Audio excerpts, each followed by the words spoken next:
From the heart of Dubai, where tomorrow is being built today, to the world. Welcome to the CTO Show with Mehmet. Here, we redefine technology and reimagine possibilities. With Mehmet, delve into the riveting realms of AI, cybersecurity, and digital technology. Experience the thrilling highs and lows of startups. Immerse yourself in the spirit of entrepreneurship and witness the future of business innovation being written in real time. Now, without further ado, let's tune in and explore the future. Hello and welcome back to a new episode of the CTO Show with Mehmet. Today, I'm very pleased. Joining me from Texas, the US, Harvey Castro. Harvey, thank you very much for being with me on the show. As I was explaining to you before we started, the way I love to do it, I love my guests to introduce themselves because I have a belief that no one can introduce someone else better than themselves. So tell us a little bit more about you. Of course, like your known face in your domain, but still for the people who aren't living in my part of the world, tell us a little bit about you and what you are up to. Yeah, well, I appreciate you having me. It's an honor to be here. I love doing this information stuff just because I'm able to just help and teach. So, a little bit of background for me. I call myself a little bit like a nutty professor. I love life and I love just anything that I see that there's a pain point, I just jump right in. To give you a quick background, I come from New York City, real humble beginning, grew up in poverty, and that'll explain why I probably am this overachiever. I'm an ER physician with over 20 years experience. I have done a lot of interesting items. At age 16, I had my first business that was successful, and I was actually paying for my own insurance, my car, and doing well. By the time I was in medical school, I was writing cliff notes and selling mini books to my medical students. By the time I was in residency, I decided to create my own vitamin company, and it went national, and I had my own brand and formulation and got a group of advisors and sold internationally as well. By the time I was in a recent graduate from medical school, and so I was playing with the iPhone and I was coding a patient in the emergency room. And unfortunately, my patient was dying. And in the emergency room, when seconds count, told my nurse, hey, we need to start this IV drip. And she said, 1 minute. She got a textbook and started thumbing through it, found the dose, verified, and said, okay, let's go. And I thought, oh my gosh, I'm looking at the iPhone. I'm like, let's create an app. And so I created the first app in the world. It was called IV Meds. It went viral. And I was able to originally teach myself how to program. And after that, I got so much people buying it that I hired a team and I created another 35 apps in healthcare. And then fast forward, I'm working in the emergency room again, and I'm not happy with the way the hospital is treating patients. They're calling me saying, hurry up. They're telling me don't order so much, don't spend so much money. And then you got to see the patients quickly. And I thought, I'm a doctor. I'm not supposed to push people fast. I'm supposed to take care of people, take my time, give them my love. And long story short, I said, you know what? I'm going to start my own healthcare system. So I got a group of investors. I created over 20 emergency rooms. I packaged them and I had my own billing company, staffing company, and basically sold it. And then fast forward, the last part, I'm here playing with ChatGPT. It's November of 2022. And I'm thinking, oh my God, it was that iPhone moment. I thought, this is going to change healthcare. This is going to revolutionize the way we do things. And I remember so much. I was in this office typing a book. And within 3 weeks, I was on a sabbatical, so I could do nothing but write. So I wrote it, I submitted it, and I had my book out. And I remember telling my wife, talking about it, and she'd come in and she's like, why are you so obsessed? What are you doing? And I said, oh, there's this thing called ChatGPT. And she's like, ChatGPT, who? She's like, no one's going to read your book. No, everyone's going to think you're crazy. Don't waste your time. Fast forward, I've been invited to go around the world, China, Germany, Australia, as a keynote speaker. I've been talking around the world about healthcare and how to use ChatGPT. So I know that was a little bit long, but I kind of wanted to give you a nice background of everything.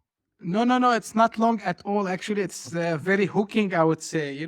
I get hooked while you speak, Harvey, and really very inspiring, I would say, career. But, I'm always, when I, talk to my guests, little bit curious to know.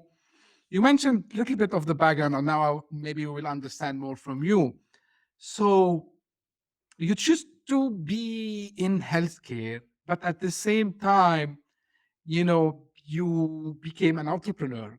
And this is, I would say, a kind of a rare thing that happens. So was your background and maybe early in your life, you told me like you were overcoming some challenges. Did that play a role for you to be in both sides? Because honestly, Harvey, and I discussed it with one of my guests before, that she was in healthcare. So we said that rarely you see people who goes in healthcare and become entrepreneurs at the same time. So it's a kind of a rare situation. So tell me more. What brought you to all this? What was the motivation behind? Yeah, I know it's gonna sound very cliche-ish, but I love people. I love serving. I just have this passion, and I think that passion is what made me a doctor. But then I tend to be I like to fix things. I was just talking to my mom yesterday, and I said she said she had a problem, and I was like, "Oh, you should do this, this, and that." And she's like, "Harvey, you always come up with ideas and solutions." And she's like, "You don't think normal like every other person. The way your brain thinks is very looking at outside the box or fixing problems." And I think having that passion to serve people and then seeing a pain point in healthcare saying, "Oh my God, we need to fix this," and then combining healthcare, entrepreneurship, wearing my CEO hat, now that I have AI, wearing the AI hat and putting it all together is making me really passionate about fixing. And so to answer your question, also, I think it's this internal fear of not having, and not that I'm saying I'm greedy. I'm happy that I have a roof over my head and that I can eat every day. I'm just saying, just this passion to always work hard and always improve. I just have this in me. Even when I was running 8 hospitals and I had 350 employees, I still wanted to improve. I was still asking the front people and the janitors, "Hey, how can I do better? What can I do?" You would find me walking around the building, picking up trash, cleaning the bathrooms, because I wanted to make sure that this business was pristine and that if the CEO of the company would do something, that everybody under me would do the same.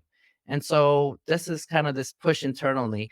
Last night I was watching TV with my wife, and we were watching some of the election results, and I said, "Don't get upset with me, but in the future, I want to run for the US Congress. That is something in my heart, even if it's just one term. And I may be 70, I might be 80, but that's something that I want to do because it's just this internal push that I just want to keep serving."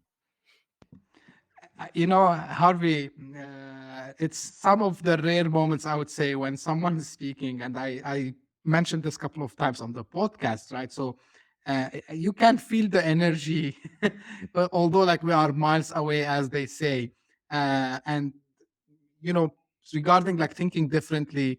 I'm very much biased. Some people love him, some people don't. I can understand, but I'm very biased by Steve Jobs, and he said like the people who are crazy enough to think they can change the world, they are actually the ones who do. So I think you are one of these people who, you know, you always challenge the status quo. I can feel this.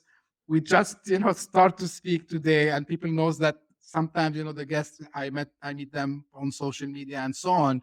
But really, Harvey, I would say this is amazing. Now let's a little bit deep dive in some of the things that you are currently working on. And I know, like you mentioned, ChatGPT. So now, how did you see the adoption of not only ChatGPT, AI in general in healthcare? And I'm asking this, it's not a generic question because I know how much healthcare. I've been lucky enough to work as a technology consultant back in the days. And when we used to deal with healthcare, they're a different beast, that they say, like, because especially when it comes to something that will touch people's lives, right? And you have also some regulations there. So tell me what you have seen different this time with ChatGPT and all these other tools and the wave of uh, generative AI and the other AI tools that are available to us today. Very good question. So, obviously AI has been around for over 50 years. A lot of people The difference today is that ChatGPT allowed us to use the tools and gave us the tools, but that technology, for example, Google invented GPTs, but it was ChatGPT that released it to the public first, and it just blew up. And so I want everyone to understand there's two flavors. There's something called structured data and unstructured. Now, I'm not going into the weeds, but this will explain why you'll see so much going on in some fields of medicine and some you won't see much. So in the structured part, just think of it. If you went to the doctor and you got an X-ray, or a lot of times it's not film anymore, it's digitized. That information has been converted to numbers. And now that it's been converted to numbers, now AI can study those numbers and start analyzing. And so that's why we're seeing all these applications in dermatology, radiology, where they can put up an X-ray CAT scan and AI can look at it and say, "Oh, here's the cancer, here's the pneumonia, here's the pathology, the disease." As opposed to family medicine, when I speak to you and you're my patient, I type everything. Hopefully, I'm using voice to text. But then all that information is not structured. You would think it's structured inside the electronic medical record, but in the AI world, it's not really structured. And so it's a little bit harder to get that information and start analyzing. Not that it can't be done, it can, but it's a lot easier to do the other examples. That's why we're seeing these machines that can look at your retina and say if you're diabetes. We can look at this camera right here that can look at my skin. And if it sees a certain ailment, it can say, yeah, that's cancerous. That is why all these algorithms, for example, this camera feed that you're using right now, my voice, you can actually, if you had the algorithm, say, Dr. Castro's sugar is this, he averages this sugar. This camera right here, my voice, you would be able to tell, you know what? He's going to have Alzheimer's disease. He's actually depressed. It actually could tell if I'm lying. So all these things, because this information is digital. So I know I'm a little long-winded, but just wanted to teach a little bit and kind of explain. Now let's think about how can we use it in healthcare. This is the part that I'm so passionate about. What is the low-hanging fruit? What can everyone listening that's in healthcare or as a patient do today? One of the simplest things is communication. I speak English. I'm in Texas, but I'm originally from New York City. You're in the Middle East.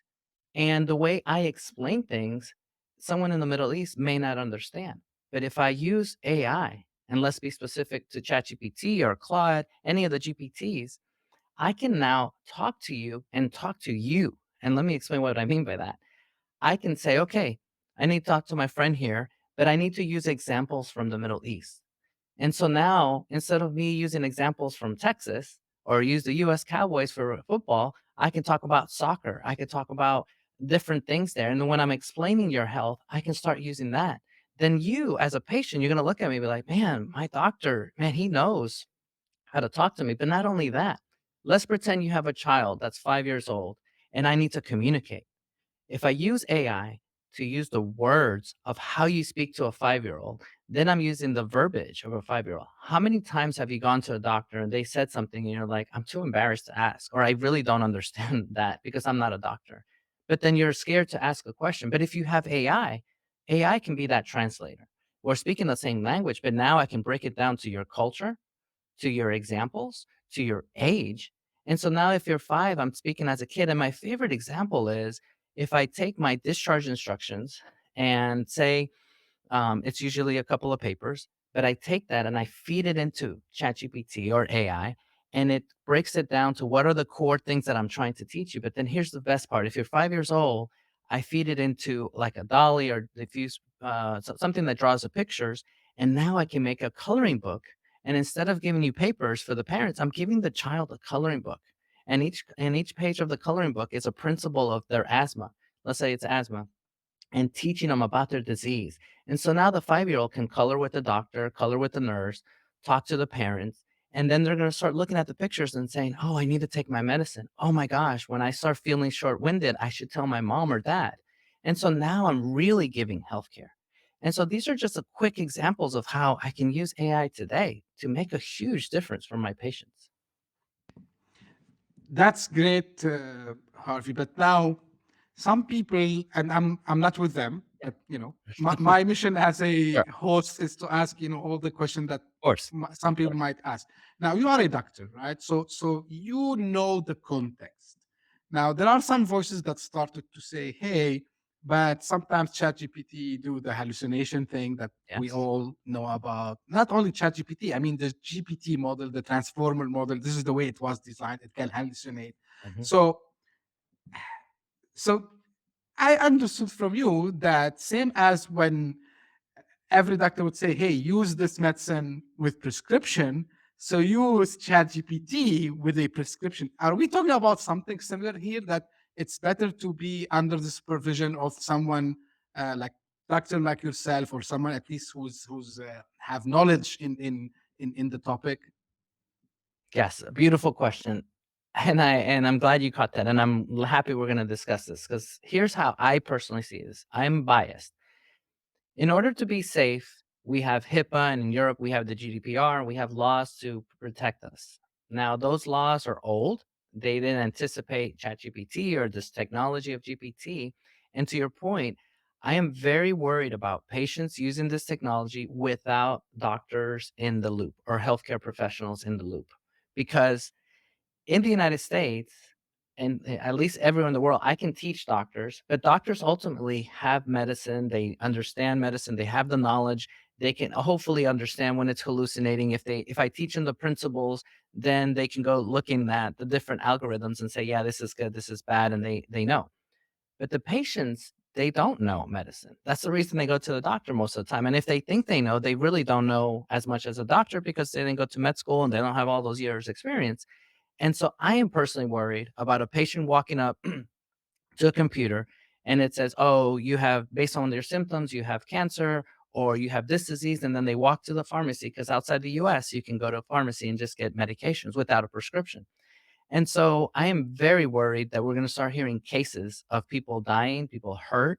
And so what I'm saying for sure is we need to have the technology, but make sure that you have that healthcare professional.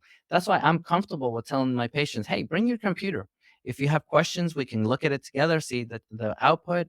I will do you a favor. If you're looking up information, then send me the information that ChatGPT told you, and then I'll go through it and I'll give my blessings, or I'll change it, or I'll add it. And so we have to be very careful. The other thing I want to say to people is we don't have this yet, but I want an equivalent of a food label.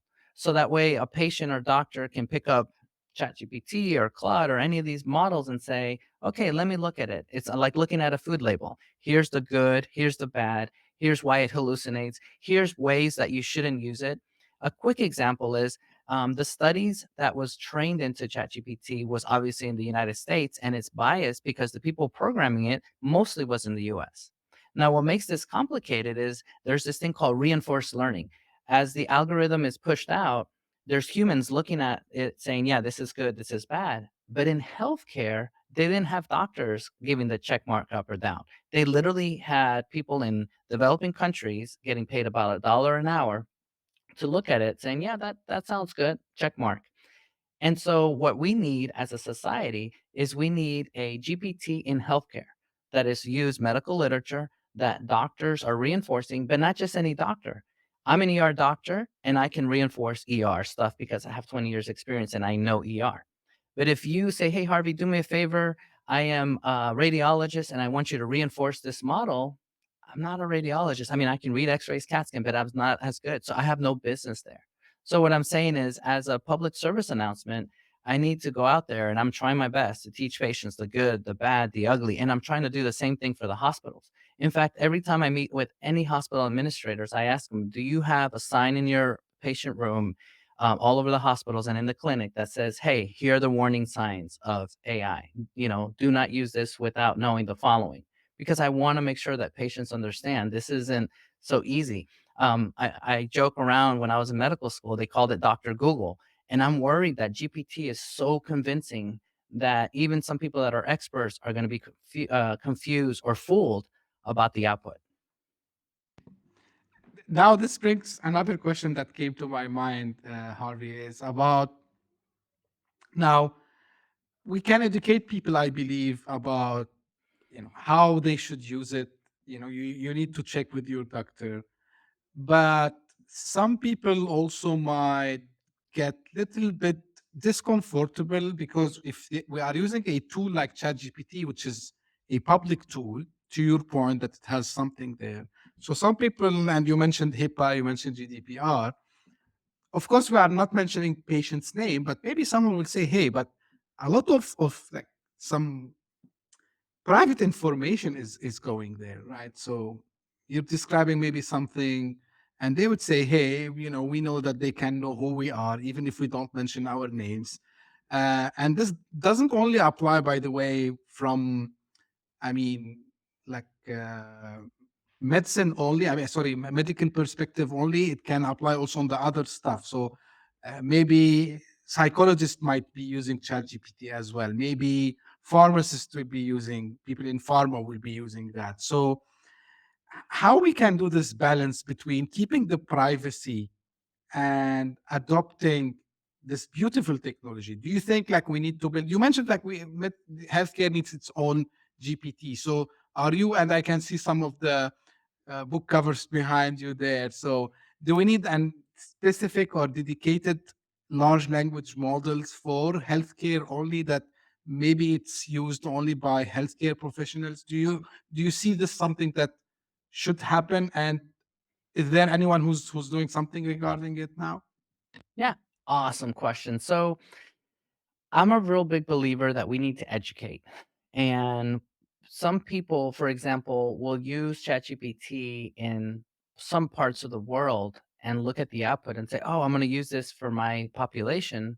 But my argument is we really need a GPT for all parts of the world.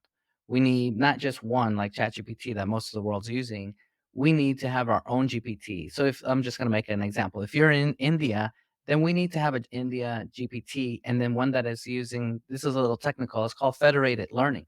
So the world of the country of India is obviously not the same. There's different regions.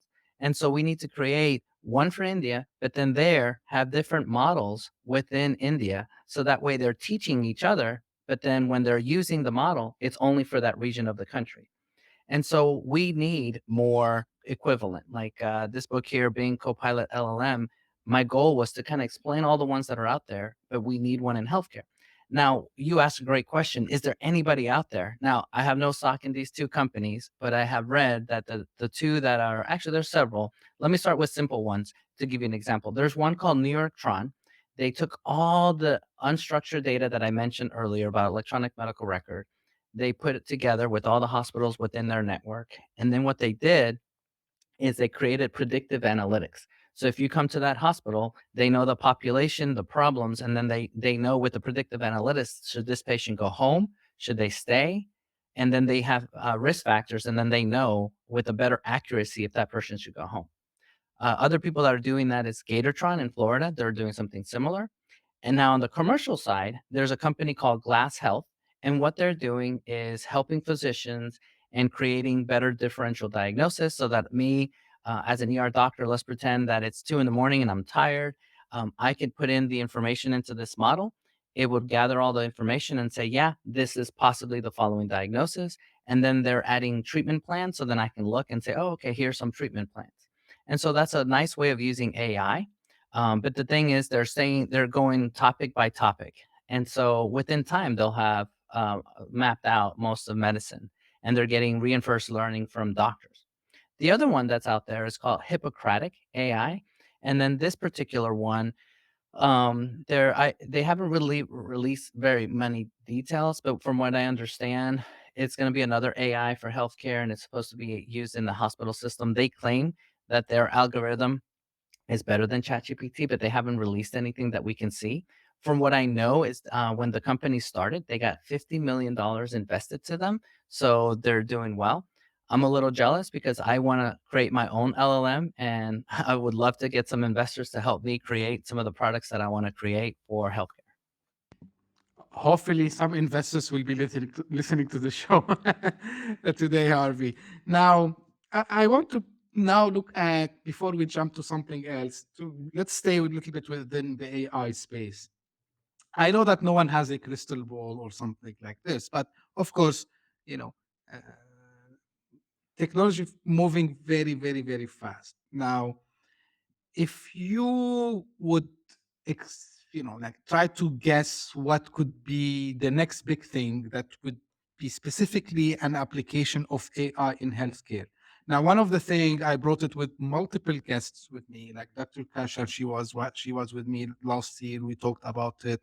Um, like we talked also with Nadia Lipunova from real world data and all this. So, and we were trying to figure out if in the future, right? So we could have really the AI, call it generative AI, call it whatever you want, call it LLM, whatever name you would give it, that can help actually. And I know you're passionate about helping people, Harvey. So we're thinking about these people in not so much developed area in the world that they don't have proper access to healthcare. Can AI fill the gap? Giving out, not of course, I'm not sure if AI would be able to do. You are an ER doctor, so I'm not sure if it will reach that stage, but at least to do the basic thing that anyone living there would need from a basic healthcare. Do you think this is something feasible in the future? Yeah. No, this is an awesome question. Another one. So I go, not to brag, but I literally go around the world giving a talk. And part of my talk, I say the following.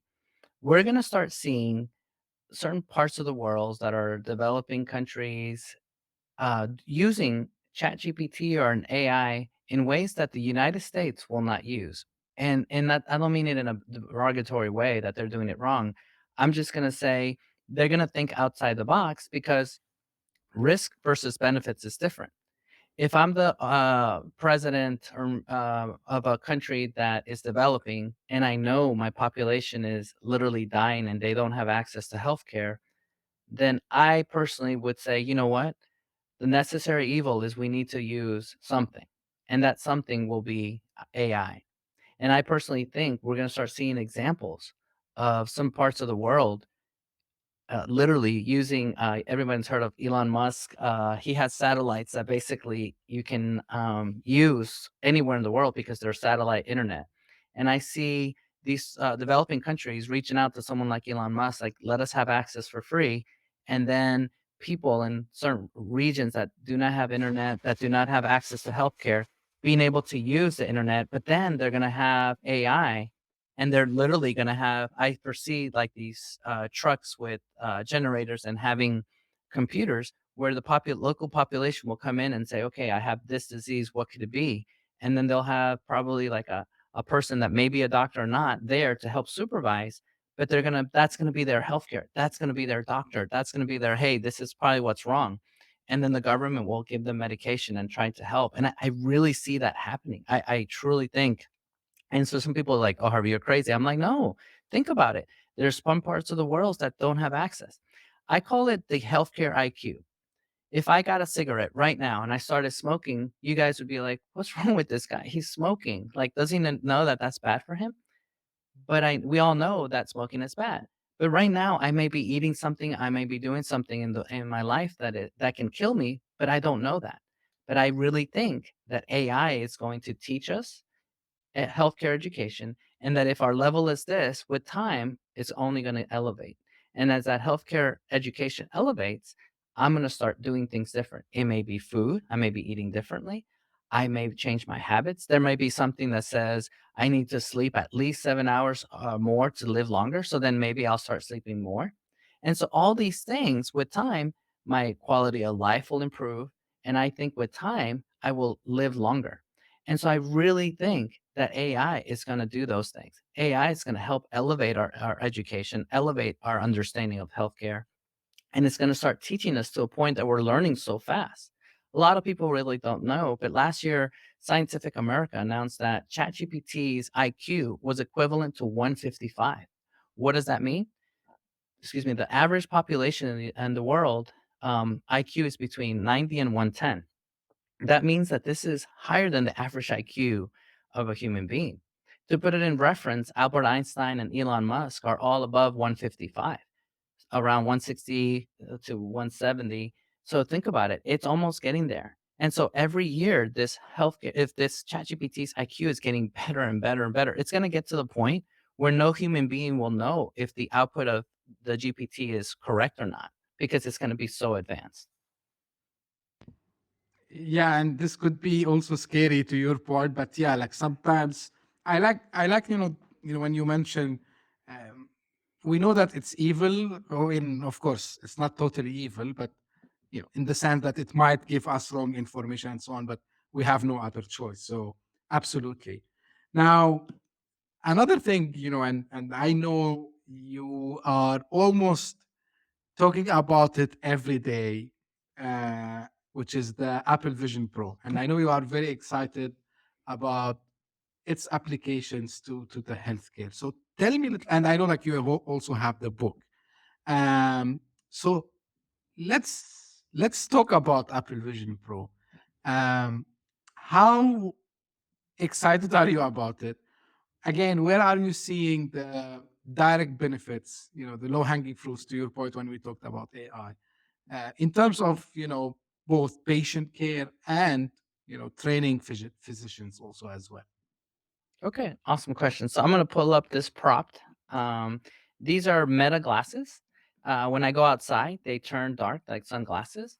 When I put them on, it turns on, and in the back, I can hear what ChatGPT, and I can have a conversation with ChatGPT, and I can take a picture of you right now, and then with that button, or I can tell it, "Hey, Meta, take a picture," and it'll take a picture. But the cool part of this is that if I'm looking at a patient and say I'm looking at a skin disease, I could take a picture, and when it takes a picture, it could tell me exactly what is going on, and it can analyze the picture. Now I'm going to take this off because I have the volume up high, but I just wanted to show you that as a doctor, what can you do with that? And so I can analyze pictures. I can, if you have a family doctor and you're in the emergency room, I can stream it to your family practice doctor. These are all possibilities. Now, I have my Apple Vision Pro right here, and obviously you know what this looks like and what can it do. I've modified it. I have a 3D printer and I put another one of these to really give me a nice fit. And so how do I see this thing working? Well, I think let's again, I'm going to give you an example from an emergency room point of view because I'm an ER doctor. If you're in the emergency room and when seconds count, how nice would it be that if I have these on and I'm taking care of you, I can see through it and I can see you. But then as your labs are coming in, I can see part of my vision that it has your labs. If I need your x-ray, the x-ray is right there. If I have to do a procedure and I have to go very carefully into you, then if I have the x-ray or CAT scan there, I can find that lesion because I know where it is and I have it in real time. Let's pretend you speak another language, then in theory, I can speak through the Vision Pro, listen through the Vision Pro, but then it'll translate in real time. And now I can communicate with you. Other things is I can mirror this thing. So if I have it on and we have a TV in the room, everything I see can be mirrored on the TV so you can see it. And so really quickly, I can take care of you. And when seconds count, I can use this device. Now, other ways, I'm not a neurosurgeon, but believe it or not, this is being used in neurosurgery. And so they're doing something similar. As they're doing surgery, they're able to see the CAT scan, the ailment, the tumor. I mean, imagine that. Imagine how fast I can help you or how that's going to change it. The other thing is my eyes. Luckily, I had LASIK. I'm 20/20, but if I put that on, I can zoom into a lesion and really explore it and really look at it. So now I can really find the nice details of that lesion in your body, or I can see it in real time on the skin and I can blow it up and see things that I may not be able to see with my eyes. And so now, really quickly, I'm able to help. The other part to this is just education. Imagine putting these on, and if I'm seeing things, and say you're in the Middle East, you have one over there, and as I'm seeing things, I can stream it to you, and I can explain, and I can teach you. I can almost teach you medicine in your other parts of the world.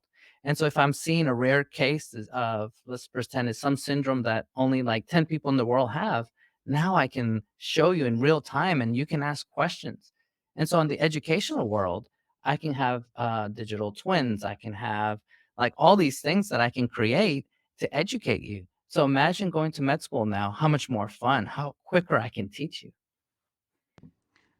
It's like, everyone, when they saw in general the Apple Vision Pro, they said like they felt you become like Iron Man with Jarvis, right?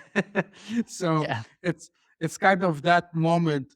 um but do you think, okay, so how easy is it to adopt like something like Apple Vision Pro or any extended reality if we want to compare it with AI, because I believe here, maybe there will be less friction from compliance perspective and all the other things that we mentioned about AI. Are you seeing like signs that, yeah, this is something that healthcare will just take it like this, or it's gonna be like slower? Like, what could be the obstacles that you know the industry, the healthcare would face to adopt it on a larger scale? Yeah, awesome question. I'm going to put my administrative hat and not the doctor hat. At the end of the day, unfortunately, or fortunately, depending what side you're on, the healthcare hospital that's going to buy these devices are going to look at the cost and how much money is it saving and how much money is it bringing into the hospital. And so I think the first adopters in healthcare will be the departments that have a lot of money, i.e., your neurosurgeons, your surgery departments, because they have so much money coming in that the hospitals say, you know what, we will buy these devices. In other parts of healthcare where if they can't justify that this is saving money or that it's going to make more money for them, they're not going to put the money there first. They're going to put it in places where they get more money. So that's going to be an issue in healthcare. Obviously, this is $3,500 toy. If this thing falls and breaks, that's a lot of money to break. And so depending on the work environment, they may not put it in that work environment. But here's the beauty. I think, for example, everybody's heard of Epic. It's an electronic medical record. They already have an app of that example that I gave, and they're testing it. And from what I hear, different hospitals are gonna start using it as a testing. And I think in the future it'll be common. But imagine doctors like me that say, you know what, I'll spend the money. I want to do this. I think this is great. And I think we're going to start seeing some early adopter physicians, patients using this and inventing things. I'm not self-promoting here when I say I am working on an Apple Vision Pro myself. I'm hoping to have a prototype out on the market next week. It's done and I'm going to submit it. But my goal is to keep creating more apps that I can put it out there. And so to show a combination of AI with the Apple Vision Pro, because I really believe that when you combine those two worlds and you create a product, you're going to have something that's leveraging AI, but then you're leveraging this new technology. And so I'm really stoked about how we're going to change medicine, how we're going to do things in the world, and how we're going to change the workflows around the world. And I really see that coming. I see that coming. I mean, not only in healthcare, because um, of course it's a form of AI. It's text to speech, speech to text, combined with the extended reality that the Apple Vision Pro can give. Now, out of curiosity, Harvey, because I know you've been using it for quite some time. One of the things that I've read, from people I know directly or indirectly, and what I've read on the internet from the reviews, and not only about the Apple Vision Pro, it can be applied to any device similar to it. Like, and I'm asking here from little bit kind of a medical perspective. Some people they said, you know, putting it like for long times, it might let you lose the feeling of the reality, and then you start to mix things together. Like, have you faced something similar? And the reason I'm asking you, because now back to using it in the ER room and you are under pressure, or maybe even for just a normal diagnostics or something like that. So if I put it for a long time, you know, first of all, is there any proof for that? I think it's still too early to judge. But I mean, how do you think like this can affect also the adoption for that? Have you figured? I mean, faced it yourself, putting it for a long time and then feeling weird a little bit after you remove them? That's so funny. No, I love the question. Very good question. Actually, I have studied this. So there are some early studies that say prolonged use is not good, that it can alter your reality because it's that good. I made this funny mistake, and all embarrassed to share it. I love doing Zoom and watching Zoom with this thing on because I can make my TV screen 100 inches big, and then I can have a couple windows open, and I can do it.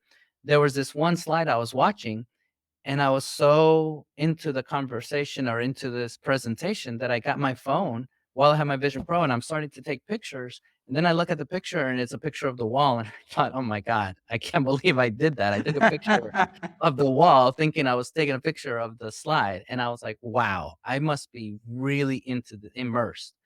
Now, some of the studies that is kind of scary, your depth perception, how far things are, gets altered.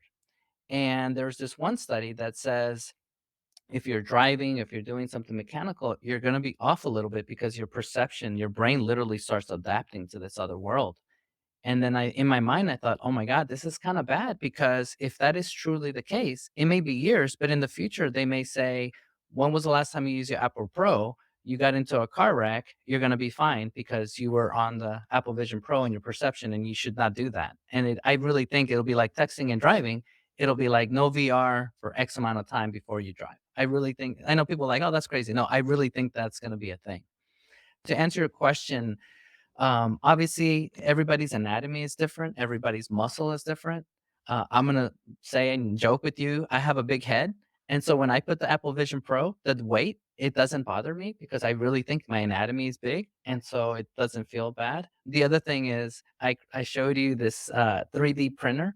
I should pick another color, but I printed these things and I added two, so now I have two ways of wear. One way of wearing it, but it's putting weight up here and here, and it's distributing it better. So that way, if I wear it for long hours, it doesn't bother me at all. But to be honest, I was doing fine without the second strap. And now when I put it on those, I feel very secure that if I jolt or move or long period of times, I really don't feel it. So yeah, hopefully that answers your question. Yeah, absolutely. Uh, and no, I'm curious because I didn't put my hands on it yet. So I'm trying to get some insights from different people. But of course, for you know this specific use, it's really something amazing. Um, Now, because we're talking about trends, we talk about insights and what might come in the future. Some people they said, okay, it's an amazing, astonishing technology device, but it's bulky. Do you think that in the future we might be able to do the same that Apple Vision Pro or any other similar device does today, but into a small factor way, maybe? Or would we reach a phase and again we're gonna you know Elon Musk gonna become famous on my show for something or other. So we talk about the Neuralink and all the stuff that he's doing. So I'm trying to understand, would it be possible in the future to bring that into the form of the glass or maybe Yeah. lens? Yes. What Yes. do you think, where do you think we are heading in that space? Yes. Again, I'm not trying to ask for money, but I am kind of asking for money. Someone's listening. I have the technology to convert this where we can put the output right here on the glass. And I want, as a prototype, I haven't done it yet. I want to get some glasses, put the mechanism that's here, combine it with AI, and to create glasses that will have the information on here, but then will leverage the best of both worlds. So that way it could be an everyday. And I honestly think there are several companies that are already working on that, but I really think we need somebody that's inside to really know. I feel like I understand technology. I can bring healthcare together. I feel like I'm a futurist in a way, and you put those three together and create a product. Um, Either I create it or someone else, but this will be created. And I really do see a future where, just like having a mobile phone, everybody will have a pair of glasses that have that technology. Imagine the power of being able to speak to AI in real time and get that information in your ear. And say you're in a speech, or right now you're asking me a question and say, I don't know, being able to have the glasses go through it, tell it, and then tell me in my ear, and then I can tell you. I mean, there's so many things. And so I really think the future will be glasses like you just mentioned. That will happen. And there are some prototypes out there like that. Yeah, absolutely. This is what I was to say, that we start to see signs of attempts to create devices that can integrate the AI with our senses. I would say all of them. Now, Harvey, as we almost come to an end, and this is a question I like to ask all my guests, like, if you want to leave the audience today with like a piece of advice, especially if they are in the healthcare, if they are doctors, maybe. or maybe someone who is on the verge to take a leap. They are in the healthcare, and they want to become entrepreneurs. Like final thoughts from your side, and then if you can also mention where people can get to know more about you. Awesome. So I want to say two things with the closing. Number one, if you want to be an entrepreneur, look at it. I'll give you some advice. One is work backwards. What is it you want to fix? And then go back and see how can you get there. So have an end in mind. The other is you have to be passionate about something. Find a passion, something that you do, something that you know, ideally. If you're in healthcare, then stick to healthcare. But then find some pain point that you're so passionate about that you're like, you know what? This isn't work. This doesn't feel like something bad. Like, I'm so passionate. I want to fix it, because that's going to drive you when you don't feel like working. That's going to push you to think outside the box. Now, the second question, the second thing I wanted to say, just this is nothing related to entrepreneurship, but we tend to be type A personalities. We tend to, I don't want to say neglect our families or neglect our loved ones, but I'm going to say today, every day of your life, try to live it as if it's your last. Let's just pretend you were going to die today. And every day, make sure you call your loved ones, you hug your family, you tell them you love them, you make peace with your enemies, because you want to make sure that every day you take time for yourself. For me, I try my best to go on walks, see the sunset. I try to give my wife and kids hugs every day, because we just don't know. So I want to end the part of it today with saying, hey, live today to the max, enjoy life, but also balance it. Then the last part, as far as finding me, my social media is right here. It says Harvey Castro MD, and I'm on all the social media. I joke and say I'm always on LinkedIn. On Amazon, you'll find my books. Just go on Amazon.com and type in Harvey Castro, and here's the Apple Vision Pro. And then more importantly, if I can be a resource, if I can help, I've been a consultant for hospital systems and different startups around the world. I love to help and contribute. Thank you very much, Harvey. I will make sure, first of all, the links are in the show notes so people can find them very easily. Second, I really want to thank you for, your time first. Especially, I appreciate doctors' times, because doctors always busy giving care to their patients. So really, I appreciate that, taking the time to speak to me today. And of course, for the wonderful and very insightful ideas that you gave us and the insights you gave us. I really appreciate that, Harvey. And usually this is how I end my podcast show. So this is for the audience. If you just discovered this episode by luck or chance, thank you for passing by. I hope you enjoyed it. Please do me a favor, subscribe and tell your friends and colleagues about it. We are available on all podcasting platforms. We're available on YouTube. And if you are one of the loyal fans that keep coming, thank you very much for all your support. Just a reminder, I just started also having, a one-to-one calls. You can find them on my LinkedIn. You can just click and then book a time with me. Again, thank you very much for tuning in. We will be again in a new episode very soon. Thank you. Bye-bye. Thank you. Hit that subscribe button, share the show with your tech-savvy friends and fellow entrepreneurs, and leave us a review on your favorite podcast app. Your support means the world to us.